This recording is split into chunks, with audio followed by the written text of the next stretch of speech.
Soal gajinya buat per bulan berapa nih? Masih tetap sulit nih mengeluarkan angkanya ya. Angkanya adalah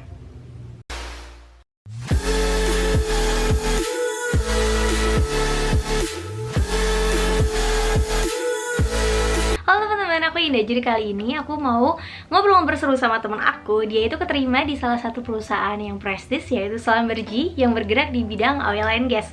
Jadi buat teman-teman yang penasaran dan pengen tahu apa sih tipsnya bisa keterima, gajinya berapa sih, dan hal-hal lainnya, di sini tuh dikupas abis deh. Aku benar-benar penasaran juga. Jadi selamat nonton dan semoga bermanfaat. Oke, sekarang aku udah bareng Mbak Elsa. Jadi nanti kita bakalan ngobrol-ngobrol tentang Schlumberger. Apa sih Schlumberger dan gimana cara masuknya?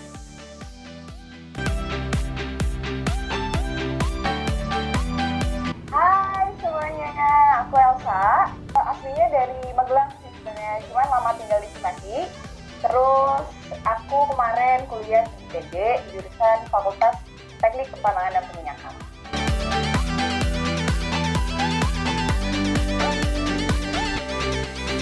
Jadi oke, bentar aku bakal ceritain analoginya deh kayak gimana. Jadi Schlumberger itu service company yang bergerak di bidang oil and gas. Nah, kita ini bakalan memberikan jasa untuk perusahaan migas. Contohnya nih, kita di Indonesia ada operator. Operator itu adalah perusahaan yang punya lapangan migasnya, punya blok migasnya. Pertamina misalnya ya. Pertamina ini nanti dia, oh saya pengen nih ngebor di sini, kayaknya minyaknya banyak. Nah, mereka bakal minta jasanya Schlumberger misalnya ya. Nanti drill di sini, saya pengennya kayak gini, kayak gini, kayak gini. Ntar kita yang lakuin kayak gitu. Jadi kita menyediakan alat, terus personelnya juga, sama jasanya. Kliennya kita tuh ya macam-macam. Karena kita perusahaan multinasional, kita ada kayak Total, Repsol, Eni, Chevron, di Indonesia juga Pertamina. Karena kita melakukan pekerjaan dimanapun sumurnya berada, jadi kita kerjanya bisa kayak di laut, di rawa-rawa, di pinggir pantai, hutan, di padang pasir, pokoknya di macam-macam tempat, dimanapun ada sumur dan ada reservoir. Biasanya di mana Mbak kalau di Indonesia sejauh ini? Di Indonesia itu di Jawa ada ya, di Jawa tapi onshore yang gede ada, misalnya kayak Pertamina Cepu kayak gitu gede ya kan. Terus misalnya ada juga offshore laut Jawa ada juga, terus di Sumatera juga ada, di Balikpapan kayak gitu-gitu lah banyak. Karena kita perusahaan yang menyediakan jasa, kita kasih jasa tuh dari hulu ke hilir dunia migas. Aku jelasinnya emang bakal agak migas banget ya bahasanya, nggak apa-apa ya. Ntar mungkin bisa men-trigger kalian untuk belajar lagi.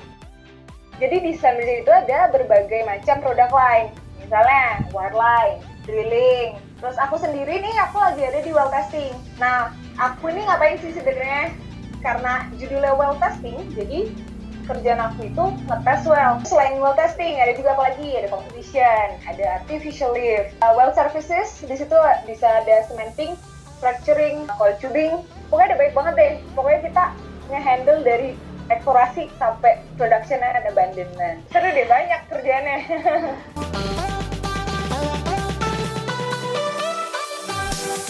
Aku bisa berusaha itu karena aku dulu pas kuliah ada gitu yang sebar-sebar informasi. Jadi Schlumberger itu kalau misalnya mau merekrut karyawan, mereka tuh bakal buka kampus rekrutmen. Biasanya kalau di universitas tuh bisa ada di ITB, di UI, Trisakti, ITS, UGM. Itu selain di universitas, ada juga dia suka ngadain di Polman, terus Akamigrasi. Jadi di situ waktu itu aku tingkat akhir, lagi tingkat 4. Aku ikutan tuh, kayak gimana sih seleksinya. Ternyata aku lolos tuh di situ. Nah, untuk ikut seleksinya itu, sebetulnya syaratnya nggak susah sih. Tinggal datang aja, bawa CV, IPK tuh kalau ada pun minimalnya 3 gitu, 3,25. Hampir semuanya bisa ikut. Kalau syarat lain kan nggak ada sih. Jadi semua orang punya kesempatan untuk cobain. Mereka nggak kayak membatasi kayak gitu.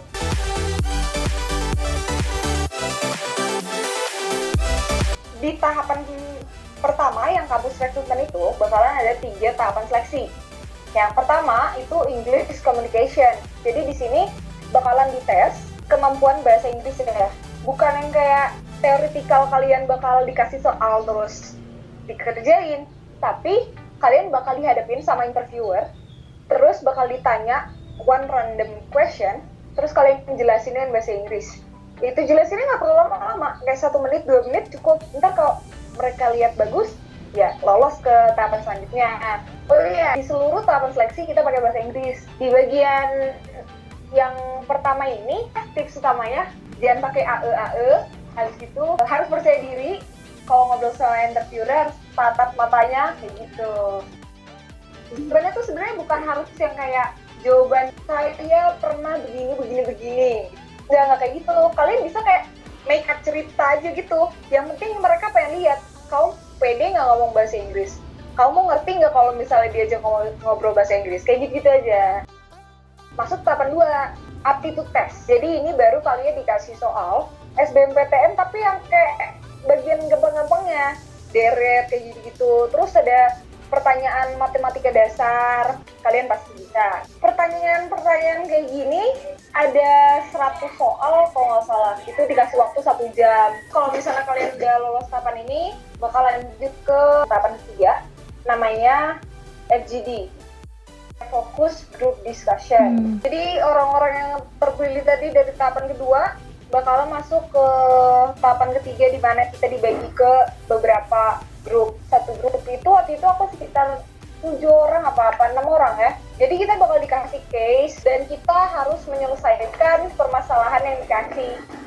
Dan mereka juga kasih kayak batasan-batasan, nggak boleh kayak gini, nggak boleh kayak gitu, harus begini, harus begitu. Mereka lihat kinerja kita kayak gimana di situ. Terus kita komunikasi sama orang kayak gimana.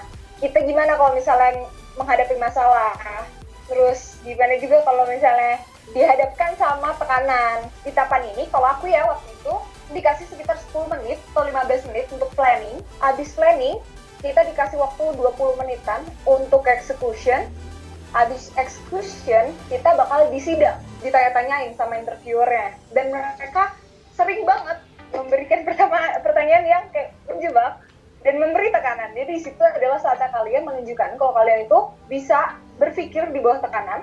Pokoknya tunjukkanlah potensi-potensi yang ada di diri kalian. Nah, FGD ini, kalau tadi itu case-nya aku disuruh bikin kayak tower gitu. Dikasih barang-barang, terus tadi akhir towernya bakal dites nih, kuat nggak dikasih beban sekian. Ujiannya tuh macam-macam sih, nggak cuma bikin tower doang, bisa bikin jembatan atau bikin apapun gitu.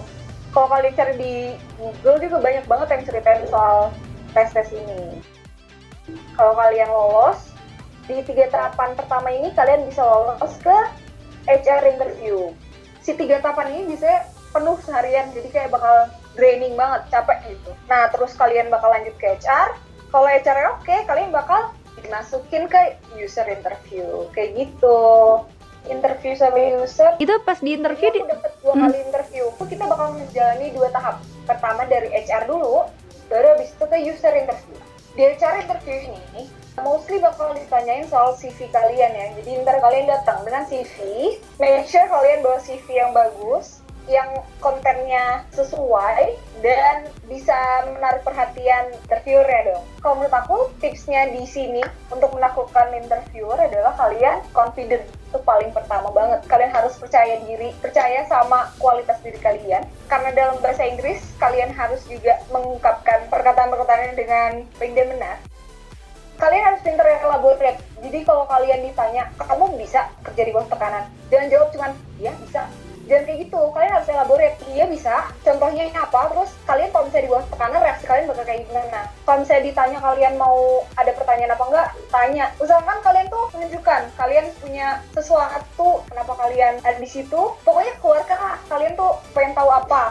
Jangan cuma diem-diem baik gitu kan. Dan jangan bohong. Interview sih, sebenarnya kalau aku nggak beda jauh ya sama HR. Dia, karena aku basicnya bukan dari perminyakan, jadi dia nggak bakal nanya kayak, kamu ngerti nggak ini ngapain kayak gitu. Dia nggak bakal tanya gitu, karena dia tahu kita fresh grade, bukan dari jurusan perminyakan. Kalau dari perminyakan pun kalau ditanya detail belum tentu tahu. Jadi mereka ngerti dan bakal lebih menggali ke soft skill kalian. Kayak kalian punya leadership apa enggak, kan bisa manage waktu apa enggak, bisa manage orang apa enggak. Hal-hal yang kayak gitu yang mereka tanyain, karena emang kebutuhan itu sangat tinggi di lapangan. Akhirnya yaudah ditawarin kan. di offer, habis itu mulai deh kayak persiapan training. Jadi Schlumberger ini untuk field engineer ya sama field specialistnya bakalan memberikan training. Jadi karena kita melakukan hal-hal yang jauh di luar nalar anak kuliahan pas dulu, dan juga memang kita lebih detail pekerjaannya, bukan teoretikal doang. Jadi kita harus di training dulu. Nah, di sini trainingnya biasanya Schlumberger ada beberapa tempat sih. Di Middle East tuh ada di Abu Dhabi, terus ada juga di Paris, ada di Houston juga, ada Kellyville. Di situ tergantung produk lainnya juga kita bisa berapa lama training. Nah, kebetulan waktu itu aku 2 bulan training di Abu Dhabi. Nah, di situ benar-benar belajar banyak banget sih. Di situ tuh dikasih bekal gimana caranya melakukan pekerjaan yang baik dan benar di lapangan sebetulnya. Dan ujian-ujian di sana tuh kadang-kadang juga kayak dikasih tekanan, kayak diteriak-teriakin. Tapi seru kok, itu maksudnya jangan takut ya. Training belajar tapi tetap ada seneng-senengnya kayak gitu. Kita diajak jalan-jalan, team building kayak gitu. Jadi nggak selamanya kayak belajar kamu sana gitu. Training itu ya kayak anak kuliahan sih, misalnya pagi sampai sore. Kita tuh kerjanya agak nggak normal ya, shift-shiftan. Jadi kehidupan diri itu ada shift pagi, ada shift malam. Kalau misalnya kamu mulai jam 6 pagi, selesai jam 6 malam. Mulai jam 6 malam, selesai jam 6 pagi. Warline misalnya, mereka adalah produk line yang kuat begadang. Mereka misalnya bisa tuh running alat ke dalam sumur 12 jam non-stop. Harus di situ terus di depan layar, harus monitoring. Kalau lagi di kantor maka office hour aja biasa. Cuman kalau dia lagi di rig, ya kehidupannya sama kehidupan rig. Jadi kalau misalnya Schlumberger ini, dia nggak membatasi kamu harus jurusan perminyakan atau pertambangan, biar bisa seleksi di situ. Jurusan teknik apapun kamu bisa ikut seleksi. Karena pada dasarnya mereka tuh pengen pola pikirnya. Selama kalian bisa mikir ini logiknya harus kayak gimana, dan kalian lolos seleksi ya, itu berarti kalian udah qualified lah gitu untuk bisa kerja di Schlumberger. Misalnya kalian ikut seleksi di sana, kalian bakal ketemu macam-macam orang dari elektro, sipil, teknik lingkungan, teknik industri. Selama kamu kamu bakal ditarik di bagian training ini. Kalian bakal setara gitu semuanya, anak fresh grade walaupun kamu anak perminyakan sama anak sipil, kamu itu semuanya bakal belajar dari nol gitu. Nggak akan ada yang tiba-tiba udah jago. Ini aku udah kerja di Indonesia, sempat juga di Middle East, di Abu Dhabi, sempat ke Myanmar. Di situ aku expose ke beberapa area yang berbeda-beda. Jadi aku sempat di offshore, di tengah laut, sempat juga di padang pasir. Dua tempat yang berbeda banget kan. Kita selalu dituntut untuk bisa adaptasi. Bukan cuma dengan areanya, dengan keadaannya, dengan tempatnya, tapi dengan orang-orangnya juga. Karena di situ aku harus kerja bareng sama orang-orang yang belum pernah aku temui sebelumnya. Nih, misalnya di Abu Dhabi tuh, di sana waktu itu lagi sibuk banget. Akhirnya mereka kayak banyak orang-orang dari luar Middle East datang ke sana untuk bantuin. Aku belajar banyak banget dari mereka. Selalu ada hal baru yang bisa aku pelajari dari mereka. Jadi salah satu hal yang bikin aku senang di sini tuh, aku selalu expose ke hal yang baru. Dan aku tuh orangnya kayak excited banget kalau ketemu sama hal-hal baru. Iya, kalian pasti penasaran kan kalau misalnya kerja di oil and gas, di rig tuh pasti kan banyak cowoknya. Iya, emang. Jadi kita tuh cewek di sana pasti jadi pencilan, kayak ya jarang aja jadi cewek gitu kan. Tapi ya udah, kita harus bisa memposisikan diri aja. Aku kan di sana nggak pernah berangkat sendirian ya, aku selalu sama tim. Dan di aku ini, di ulang casting ini, aku kalau berangkat kayak nggak mungkin cuma sendiri atau berdua atau bertiga. Kayak kita berangkat ramean gitu loh. Aku suka ada di sini tuh, aku selalu dipacu untuk belajar, untuk berkembang. Jadi di sini tuh tahapan karirnya lumayan bisa dibilang jelas lah gitu. Maksudnya kayak ada step-stepnya. Kamu udah kelar tahapan ini, oke, nextnya kamu bakalan begini. Jadi aku kayak dikasih makanan terus gitu untuk berkembang. Itu salah satu hal yang bikin aku suka ada di sini. Sebenarnya kayaknya menarik ya. Di sini emang dapat gaji segitu misalnya karena kita high risk juga kerjanya. Tapi kita melakukan pekerjaan yang hari ini nggak dengan begitu aja ya, kita kan di training dulu dan nggak mungkin juga kita bakal melakukan dengan nggak aman.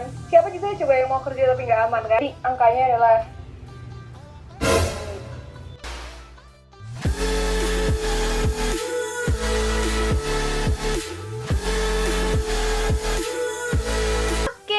buat ngobrol-ngobrol dan sangat detail. Jadi buat teman-teman yang pengen ke Schlumberger dan emang bercita-cita, bisa banget nonton video ini dan semoga ini bermanfaat buat kalian semua. Dan makasih buat Mbak Elsa. Iya, makasih banyak juga udah diajak ngobrol di sini. Senang bisa sharing-sharing sama kalian. Terus kalian jangan lupa nontonin channel Nela Zulfainda ya, karena di sini ada ngobrol inspiratif ya. Gak cuma aku, ada juga teman-teman lainnya yang inspiratif. Oke? Jangan lupa like, subscribe, and comment.